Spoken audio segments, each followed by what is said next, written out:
kembali bersama kami dalam Malaysia hari ini. Sekarang ada di sebelah saya. Dan Terima kasih. okay. Baiklah, kita nak terus orang kata apa, ya, saban hari pun kita ada berbagai jenis gangguan sindrom yang kita baru kenal dan juga harus kita kupas, sebab sebenarnya ada juga di kalangan anda yang menonton pada pagi ini mungkin ada gangguan bipolar itu sendiri. Ya. Sama ada sedar ataupun tak sedar, ataupun kalau sedar bagaimana anda mengharunginya, sebab dengan platform untuk meluahkan perasaan dan sebagainya yang membuatkan orang tahu keadaan anda ini, itu lebih membimbangkan, sebab mungkin sebelum ni tak ramai orang tahu. Sebab kita macam kalau kata bipolar ni ada macam dua jenis, bukan kata perangai, dua jenis emosi. Kalau gembira, terlalu gembira, bila tiba-tiba sedih, dia terlalu sedih sampai boleh mencederakan diri sendiri. Mencederakan diri sendiri itu, dan juga seolah-olah percubaan untuk membunuh diri pun ada juga. Ya, memang itu mereka punya target, kecenderungan untuk bunuh diri. Kita nak bersama dengan Profesor Madar Dr. Muhammad Musin Ahmad Zahari, pakar perunding psikiatri Universiti Malaya. Assalamualaikum. Waalaikumsalam. Jumpa lagi. Hari ini doktor betul-betul pakai macam doktor. Tak ada pakai yang jenis jaket. Dia macam British punya jaket. Sama ada doktor atau profesor lah, profesor. Apa pun boleh. Tak ada masalah. Sama je. Okey bro, kita cakap mengenai tadi kita cakap dia gangguan bipolar ni, bipolar syndrome ni. Okey, mungkin apa yang kami jelaskan mungkin tidak sampai lagi kepada penonton. Sebagai Prof Doktor, mungkin boleh nak kongsikan sebenarnya apakah itu bipolar sebenarnya untuk kita fahami. Ya, macam yang diberitahu pada awal tadi, ini bukan perangai. Ini adalah pengalaman emosi. Ini agak tepat juga mendeskripsikan ataupun menyatakan masalah bipolar ni. Jadi identiti utama bipolar ni, bila disebut seorang tu ada bipolar, dia mengalami dua jenis pengalaman utama lah. Pertama, kita panggil dia macam term yang kita panggil mania. Mania ni maknanya dia happy atau happy baguslah, tapi kadang-kadang dia jadi pemarah, dia jadi sensitif. Pada masa itu dia macam semua orang tak kena, dia rasa macam setiap satu perkara tu kena dia ambil kira dengan sedetail-detailnya contohnya. Jadi perkara ni kalau ikut dia boleh berlaku dalam masa macam seminggu contohnya. Jadi kalau kita kata dia mania, bukan maksudnya pagi tadi dia happy sebab dia dapat keputusan exam yang bagus, contoh dia, tapi dia berlaku hari pertama pun berlaku, hari kedua berlaku, dia macam hari-hari pun boleh berlaku kan. Dan tapi dia episod, maksudnya dia jadi dalam seminggu 2 minggu. Kemudian dia akan berhenti atau simptom tu akan hilang selepas seminggu 2 minggu macam tu. Dan jadi kalau itu nak membezakan seorang yang ada perangai tadi, karakter. Jadi karakter yang jenis pemarah contohnya, dia setiap hari daripada umur dia awal dewasa lah 18-19 contohnya, sampailah semua dia nak dia macam jadi pemarah, jadi tak boleh kontrol emosi. Itu lain daripada mania yang kita cakap dalam bipolar. Bipolar tadi, kalau mania tu dia ada episod tertentu, dan selain daripada happy tadi semua, pada masa itu dia mungkin tidur 2-3 jam contohnya. Ini satu daripada simptom utama dia. Dia tak perlu tidur. Kita tidur 8 jam, 6 jam baru kita rasa fresh. Dia tidur 3-4 jam, dia dah nak buat aktiviti, dia dah bertenaga, energetik. Dan selain pada itu, dia punya idea, kadang-kadang dia ni quiet, pendiam contohnya. Tapi bila dia ada penyakit ni, dia start bercakap, jumpa dengan orang, dan pelbagai aktiviti dia nak buat. Walaupun dia student, dia kata kalau dia venture dekat bisnes, dia kadang-kadang yang paling bahaya, dia buat perkara-perkara yang macam dia main judi contohnya, sebab dia nak dapat wang yang lebih. Dan ini tadi bila terlalu macam dia main judi, dia banyak berhutang, dia berbelanja berlebihan contohnya, dia menyebabkan risiko dia stres, dia kecenderungan untuk membunuh diri contohnya. Itu yang dikatakan macam orang yang ada bipolar ni 10 kali ganda lebih tinggi daripada kita semualah. Jadi dia risiko dia lebih tinggi untuk bunuh diri tu. Maknanya akan ada sesuatu situasi yang trigger dia ke ni, ataupun diri dia sendiri tiba-tiba bangun pagi hari ni okey. esok bangun pagi tiba-tiba jadi lain. Okey, selalunya memang ada trigger. Itu kebanyakan daripada kalau kita sebut masalah gangguan mental ni, penyakit mental ni, biasanya ada trigger. Jadi trigger ni masalah keluarga, atau masalah relationship problem lah kan. Ataupun masalah kewangan, kadang masalah kerja, macam-macam. Banyak masalah yang boleh menjadi punca. Okey, benar ke doktor, mereka yang cenderung untuk mendapat sindrom bipolar ini di awal usia remaja lagi, dan nak tahu punca sebenarnya mereka menjadi begitu kenapa? Umur, kalau ikutkan data, dia kata umur 18 ke atas tu dia umur puncak untuk nak dapat penyakit ini. Walaupun ada orang yang dapat, saya pernah jumpa pesakit yang umur 60 70. Bukan genetik, bukan. Dia ada faktor genetik. Jadi kalau ada ahli keluarga yang mengalami penyakit macam bipolar, ataupun ada masalah kemurungan, ataupun satu lagi kita panggil skizofrenia tu, jadi dia punya risiko ahli keluarga untuk mendapatnya lebih tinggi, mungkin sampai 15-20 kali ganda daripada orang lain. Maksudnya kalau ada ahli keluarga, kalau dia duduk individu tu dalam situasi yang tertekan, contohnya hubungan dan sentiasa je masalah, ataupun dia masalah dengan ahli keluarga ke, financial masalah kewangan, ataupun dia ambil dadah dan sebagainya. Jadi perkara tu akan mempercepatkan proses mengidap penyakit ini. Maknanya kalau dia dalam keadaan yang lebih baik, dia mungkin tak dapat, ataupun dia dapat pun umur dah lambat. Tapi kalau dia banyak sangat masalah tekanan dan sebagainya, yang saya katakan tadi, antaranya umur 20-an, awal kerja nak cari kerja tak dapat kerja, ataupun dah start kerja ada problem tempat kerja, ini masalah kerja pun boleh juga. Jadi banyak punca adalah. Cuma ada yang mereka bawa mereka yang mengidap sindrom bipolar ini di kalangan mereka yang berjaya, ya, ada kerjaya yang bagus, ada wang ringgit, ada anak-anak, semuanya ada. Tapi sisi lainnya hanya dia je tahu kenapa dia boleh jadi murung kan. Okey, sebelum sejauh kita nak tunjuk bincang satu sampel lah, untuk mengenali lagi insan yang menghidapi sindrom bipolar ini. Saya semalam sempat bertemu dengan seorang individu ini yang telah pun mengalaminya sejak usia 15 tahun lagi.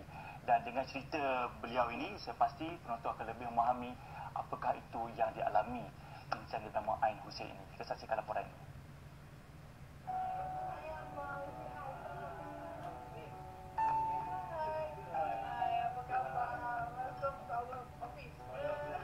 Ain bersama kami. Baiklah Ain, sebelum itu mungkin Ain boleh kongsikan bersama penonton Malaysia hari ini, bagaimana Ain boleh mengetahui bahawa Ain sebenarnya menghidapi bipolar itu sendiri? Ain mula-mula tahu Ain kena bipolar ni waktu tu I dekat Lombok. Sebelum I pergi Lombok tu, I was so depressed. I depressed that every day I tengok balkoni rumah I tu, I nak jump. And I siapkan wasiat dah siapkan anak-anak I semua. And then I was thinking, kat mana I nak mati? Then I start taking pills. I take about 100 over pills. Tapi amin-amin kan, nyawa Tuhan tu nak cabut tu susah. So masih hidup. Pada situ they call a psychiatrist to come and see me. Masa kita duduk dengan psychiatrist, only then I tahu bahawa I ada bipolar. Jadi sebenarnya apakah agaknya ciri-ciri mereka yang sebenarnya mengalami bipolar dalam diri dia sendiri? Orang bipolar ni biasanya kita tak tahu dia ada bipolar. Dia akan ada satu tahap yang di mana dia happy. Dia terlalu happy sampai semua orang fikir, oh, this is a great person. Dia happy, dia tak ada masalah segala-gala. Sampai dia akan ada satu episod di mana dia betul-betul depressed, sampai dia betul-betul tak boleh bangun, sampai dia nak mati, bunuh diri. Itu adalah ciri-ciri. Mostly is depression yang orang selalu tengok. Yang banyak kita alami ni depression. Okey, jadi boleh ke dikategorikan sebagai mereka yang mengidap bipolar ini macam split personality? In a way memang kita akan cakap is a split personality, tapi not split personality yang sampai ada yang kita dengar orang bunyi-bunyi dekat telinga, suara apa semua, tak. I nak cakap pun susah sebab in a way I have two personality. I have the hyper one, I have the depressed one. So kalau dia kata normal, kan itu yang I cakap, the symptom is almost like normal. Tapi when do you know normal is not bipolar, dan when you know that normal is normal? Okey, saya difahamkan macam Ain sendiri kan, kalau ketika mengalami tekanan sehingga sanggup menggunakan alatan yang tajam untuk toreng diri sendiri, melukakan, mencederakan sampai berdarah, kan? Sedar tak ketika melakukan perkara itu? Jawapan logik dia harus sedar. Tapi kalau I cakap in that moment I was in different world pun memang ya. Sebab bila you cut and you slice and you rasa you hidup, you rasa you ada dekat tempat yang berbeza. Ketika you buat tu, sampai kesakitan tu, you rasa sebagai pleasure, sebagai satu kepuasan. So, bila you dapat that kepuasan, then you okay balik. Tapi, you still cut. You still cut. Kadang sampai teruk tu, yang cut berhari-hari. Dan yang lagi susah ni, kadang-kadang bila ada orang yang tahu, ada orang yang tengok, diorang akan cakap kat you. Instead of they give you moral support, they cakap you, bodoh lah, apalah. It make you more depressed. It make you more sad. It make you feel like oh, maybe I am that dumb. Masalah yang Ain hadapi ni adakah merosakkan juga emosi anak-anak? Adakah mereka terganggu dengan apa yang berlaku dekat Ain sekarang? It was so bad. It was so bad sampai I Google every day macam mana cara nak mati. Macam mana cara you boleh bunuh diri tanpa rasa sakit. You nak terjun bangunan, I rasa kalau I terjun belum tentu mati. Jadi aduh, nanti kalau I tak mati, I lumpuh seluruh badan I, nanti I menyusahkan orang pula, dah menambah beban orang. Kemudian I tengok anak-anak I. Anak-anak I dua sendiri yang dah besar, it's okay, dia mandiri, dia dah boleh independent. But yang dua yang kecil ni, I fikir siapa nak jaga kalau tak ada orang jaga. Sampai satu tahap yang memang kritikal sebelum I berubat, I pernah fikir, maybe I should just die with them.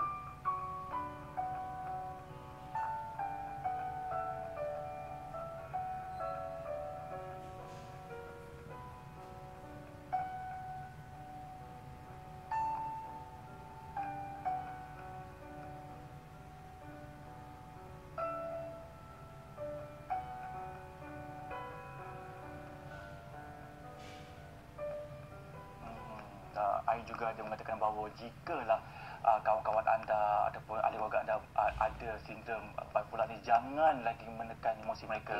Macam jadi je sebab ingat Tuhan lah, jadi itu sebab inilah ni. Jadi macam jangan hukum mereka. Hanya mereka menyalahkan mengawal emosi mereka sendiri.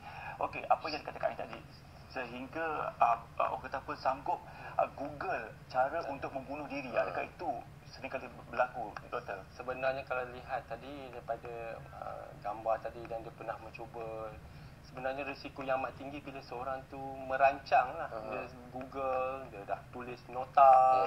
Jangan ambil ringan, sebab walaupun mungkin tidak berjaya pada kali ini kalau dia nak cuba bunuh diri, tetapi lain kali bila penyakit tu datang lagi ataupun tekanan tu datang lagi, dia boleh ulang balik. Dan kita kalau tengok selepas 5-6 kali dia ulang, mungkin ada satu tu yang berjaya. Dan satu tragedi lah untuk keluarga. Jadi keluarga atau kawan-kawan kita. Jadi kalau ada, macam saya kata, ada simptom mania tadi, happy ataupun nampak dia berbelanja lebih, berbuat perkara yang berisiko, tidur dia berubah, jadi bawa kepada hospital atau ke klinik yang berhampiran lah.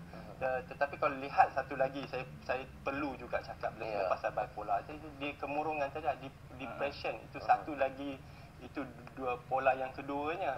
Jadi kemurungan ni dia mirip kepada orang yang mengalami kemurungan yang amat sangat lah. Jadi gangguan, biasanya gangguan tidur contohnya kan, pada satu masa yang berlainan, bukan masa yang mania tadi, masa yang berlainan, dia tidur, dia jadi tak boleh tidur, dia nak baring gelisah atas katil contoh dia.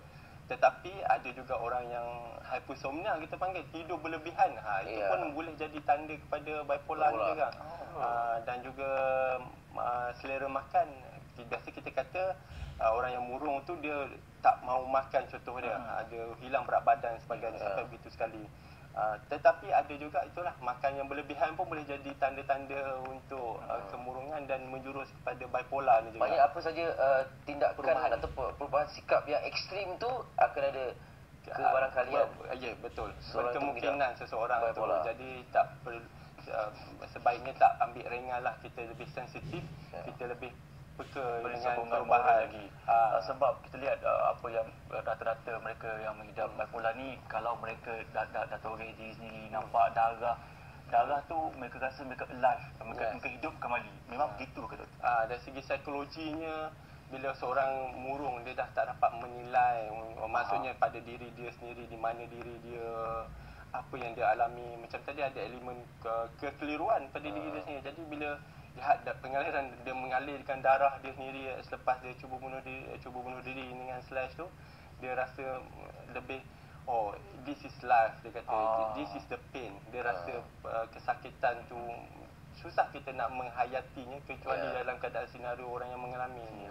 Jadi sebenarnya masalah ni bukan satu perangai, bukan satu yang dibuat-buat, dan tak ada orang pun nak penyakit ni. Seperti juga tak ada seorang pun nak darah tinggi, kencing manis, diabetes. Jadi penyakit ini pun masalahnya Tuhan bagi penyakit tu, kita kena terima, itu satu. Keduanya, ikhtiar dan rawatan tu penting, dan ada rawatannya.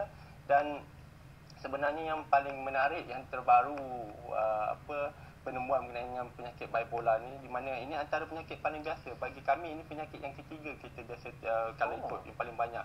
Kemurungan nombor 1 macam skizofrenia tu, dan bipolar memang biasa. Jadi maknanya bipolar ni bukan sesuatu yang rare, yang di Malaysia memang dah ramai pengidap bipolar. Saya kata saya sebagai perawat di hospital, saya boleh kata 30-40% adalah mereka yang mengidap penyakit ini yang datang cuma kepada kami. serius lah. Yang serius dan tak serius. Dan yang bagus mengenai bipolar ni, kita kena lihat dari segi positifnya. Macam saya kata tadi, penemuan terbaru ni menyatakan bahawa kebanyakan mereka yang ada bipolar ni IQ-nya agak tinggi. Ya, betul. Dan kejaya, dan yang penting penyakit itu dikawal supaya tak mengganggu kerjaya dan fungsi dia sebagai ahli keluarga ataupun seorang yang menyumbang lah kepada negara itu sendiri. Jadi ini potensi yang ada pada orang ni. Macam kita cakap tadi lah, yang setengah artis yang international, mereka pun ada masalah ini juga dalam kerjaya. Jadi semua dapatkan rawatan. Okey doktor, soalan terakhir. Boleh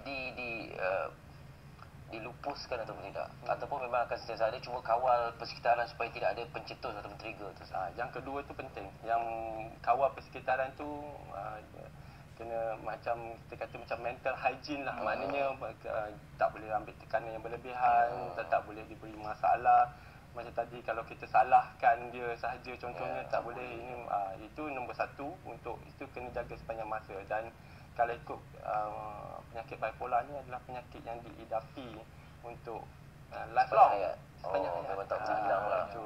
Kawal mungkin boleh. Kawal boleh, cuma kadang-kadang bila ada peringkat-peringkat tertentu tu, tekanan tu kurang, dia dalam keadaan kehidupan yang amat selesa, tak ada apa-apa isu. Mungkin dari segi perawatan kita lihat masa tu kita boleh minimumkan rawatan, tapi berhenti terus tu, kalau dia jadi balik, dia jadi lebih sulit lagi. Jadi berhenti rawatan tu tidak digalakkan kepada mereka yang ada. Dan ahli keluarga kena bagi sokongan, contohnya pastikan rawatan tu dapat secara berterusan, ahli keluarga atau kawan rapat lah.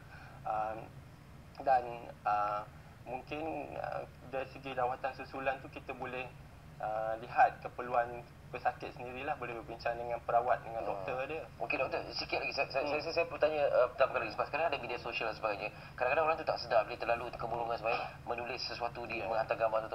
Okey, sebelum ni mungkin pengakuan yang ataupun dikesan bipolar disorder ni dalam kalangan perawat saja. Adakah sekarang ni Dr. Syorkan sekiranya seorang tu tahu yang dia ataupun doktor dah memaklumkan dia ada bipolar disorder, dia memberitahu kawan-kawan supaya apabila berlaku situasi di luar kawalan, kawan-kawannya akan berikan sokongan. Tidaklah macam menghukum, kata ni tak ingat Tuhan apa segala kan. Itu ramai yang itu penting. Itulah dalam media sosial ni kita lihat, satu dulu tak ada. Sekarang dulu orang kata kalau satu pada cara kita macam dia tulis atas kertas, surat dan sebagainya, menyatakan perasaan. Tetapi sekarang ni sebenarnya kalau lihat social media ni, banyak juga kadang-kadang bila kita statement pada masa-masa tertentu, orang ni dia selalu pendiam, dia jadi outspoken, dia jadi lebih sensitif contohnya, dan banyak isu. Jadi mungkin mereka-mereka yang cara menggunakan media sosial ni, kita boleh ada pada masa tu dia tunjukkan bahawa dia berisiko mengalami masalah ni. Dan kalau kawan-kawan semua tu yang juga penting bila kita pakai social media tu, kita tak perlulah berdiskusi ada perkara-perkara tertentu yang dikatakan privacy contohnya di laman public contohnya itu kena berjaga-jagalah. Tapi kadang-kadang mereka yang ada masalah penyakit ni sedar tak sedar dia upload, contohnya dia rasa diri dia terlalu baik, contohnya dia letak gambar diri dia dalam keadaan yang kadang kita tak suka, contoh dia tak senang untuk masyarakat, dan ini mungkin juga ada sebahagian dia gangguan apa-apa risau pula dia. Tak, sebab doktor kata 34% maknanya dalam 10 orang 3 atau 4 orang ada bipolar disorder. Cuma mungkin peratusnya kecil ya, kalau tak pandai mengawal tu habis lah. Okey, keseriusannya. Doktor, terima kasih banyak-banyak. Saya rasa topik ni memang tak habis ni. Saya banyak lagi boleh dibincangkan. Okey, Doktor Prof. Madai, Dr. Muhammad Muhsin Ahmad Zahari, terima kasih sekali lagi sudi bersama kami. InsyaAllah dalam perkembangan lain kita boleh jemput untuk memanjangkan lagi perbincangan ini. Malam saya ada letak juga muat naik di Facebook kan, apa pandangan tentang penyakit disorder bipolar ni. Ramailah yang memberi komen-komen yang berkata semangat sebagainya. Ada kalau bacaan Al-Quran yang sesuai untuk diamalkan untuk menghindari dan sebagainya. Okeylah, kita nak berehat seketika, Eli.